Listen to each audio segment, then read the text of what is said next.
Hello மக்களே, welcome back to mister watch 360. நான் தான் உங்கள் டிகே பேசுகிறேன். ஸோ இன்றைக்கி எந்த மூவி ரிவ்யூ பற்றி பார்க்க போகிறேன்னு கேட்டிங்கன்னா, வார் 2 மூவி பற்றி தான் பார்க்க போகிறோம். ஆக்சுவலாக வார் 2 மூவியுமே ஓரளவுக்கு நல்லாவே இருந்துச்சுங்க, டீசெண்டாக இருந்துச்சு. ஸோ வார் 1க்கு எந்தளவுக்கு நான் எக்ஸ்பெக்டேஷன்லாம் இல்லை. ஸோ சடனாக வந்துச்சு, சடனாக பார்த்தா ஓரளவுக்கு நல்லா இருந்துச்சு. அதே மாதிரியே வார் 2மே நல்லாவே பண்ணியிருந்தாங்க. எனக்கு பிடிச்சிருந்தது, எனக்கு கொஞ்சம் ஆக்ஷன்ஸோட அண்ட் கிருத்திக் ரோஷன் அவருடைய லுக் பிடிக்குன்றதாட்டி. ஸோ எனக்கு இந்த மூவி ஓரளவுக்கு நல்லாவே இருந்துச்சு. அண்ட் இந்த மூவியில் ஒரு சில ஸ்டோரியுமே அந்த ஓரளவுக்கு டைட்டாக சூப்பராகவே பண்ணியிருந்தாங்க.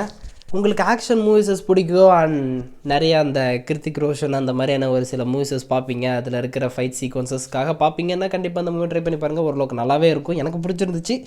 ஸோ உங்களுக்கு எப்படி இருக்குதுன்றதையுமே மறக்காமல் கேள்வி பண்ணுங்க. இன்கேஸ் நீங்கள் பார்த்துருந்தீங்கன்னா இந்த மூவியோட ஒன்ல என்ன சொல்லணும்னு பார்த்தீங்கன்னா, சொல்ல முடியுமா தெரியல, ஓவராலாக பார்க்கணும். அது ஒரு நல்ல ஒரு ஆக்ஷன் மூவி. ஸோ அதாவது எப்படின்னு பார்த்தீங்கன்னா, வார் 1 பார்ட் பார்த்துருந்தீங்கன்னா அதில் வந்து கிருத்திக் ரோஷனை லீட் பண்ணுறதுக்காக அவருக்கு மேலே இருக்கிற கேப்டன் ஒருத்தவர் இருப்பார். ஸோ அந்த ஒரு கேரக்டரை கிருத்திக் ரோஷன் கொன்னுட்டார். ஸோ அவர் கொன்னதுக்காக அவங்கள தேடி அந்த சைடில் என்டிஆர் அவங்களுடைய டீம்ஸஸ் வந்து ரெடியாக இருக்கிறாங்க.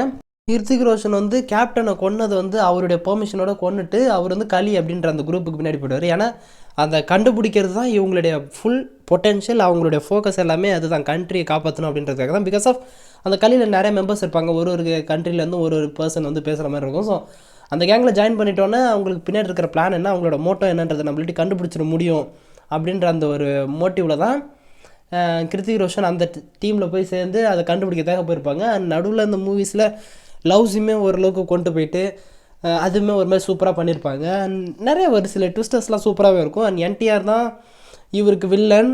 அண்ட் அவங்க 2 பேரும் டீமாக ஒர்க் பண்ணுறாங்க. அப்புறம் பார்த்தா பிரிஞ்சிடுறாங்க. ஏன்னா அதுக்கப்புறமா அந்த ஒரு ஸ்டோரி சொல்கிறாங்க. பேக் ஸ்டோரி என்னென்னா, என்டிஆரும் கிருத்திக் ரோஷனும் ஒன்றா தான் ட்ராவல் பண்ணி வளர்ந்துருக்காங்க. அண்ட் ட்ரைனிங் அந்த கேப்டன் வந்து இவங்களை வந்து யார் எடுக்கலாம் அப்படின்ற மாதிரி ட்ரைனிங் கொடுத்து டெஸ்டிங் பண்ணிகிட்டு இருக்கும்போது என்டிஆரும் வந்திருப்பாங்க அண்ட் ஹிருத்திக் ரோஷனுமே வந்திருப்பாங்க. இதில் யாரை சூஸ் பண்ணியிருப்பாங்கன்னா, ஹிருத்திக் ரோஷனை வந்து அந்த டீமுக்காக சூஸ் பண்ணியிருப்பாங்க. அது உனக்கு அந்தளவுக்கு பொறுமை இல்லை, நீ கற்றுக்கோ, அப்புறமா பண்ணிக்கலாம்னு சொல்லி என்டிஆர் ஒதுக்கி வச்சதாட்டி அதுக்கப்புறமா அவர் வந்து ஹிருத்திக் ரோஷனுமே நீ வந்துடு, அவங்க கூட போகாத, ஆர்மியில் எதுவும் ஜாயின் பண்ண வேணாம் அப்படின்ற மாதிரி சொன்னப்போ அவர் வந்து ஹிருத்திக் ரோஷன் நானாக செல்ஃபாக முடிவு எடுக்கணும், நான் உனக்கு சத்தியம் பண்ணுன்றதுக்காக உன் பின்னாடி வர முடியாது அப்படின்ற மாதிரி சொன்னதாட்டி அந்த இடத்துல கிரியேட்டான அந்த பிளவுகள் தான் அந்த இவ்வளோ தூரத்துக்கு காரணம் அப்படின்ற மாதிரியும் சொல்லியிருப்பாங்க.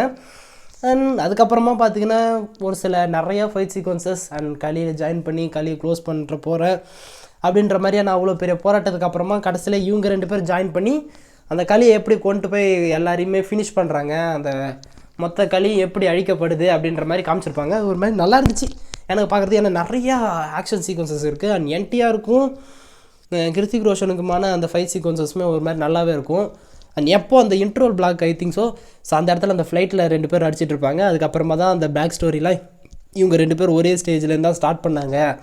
அதுக்கப்புறமா இந்த மாதிரி பிளவுகள் நடக்கப்பட்டது. அதுக்கப்புறம் பிரிஞ்சு இவர் வந்து இந்த களியோடைய ஹெட்டில் வந்து சேர்ந்துருப்பார் அப்படின்ற மாதிரி சொல்லுவார். அதாவது எப்படி என்டிஆரோட மைண்ட் செட் இருக்குன்னா, நான் தான் டாப் ஆஃப் த எல்லா இடத்துலையுமே நான் தான் டாப்பாக இருக்கணும் அப்படின்ற மாதிரி ஆசைப்படுற ஒரு கேரக்டர்.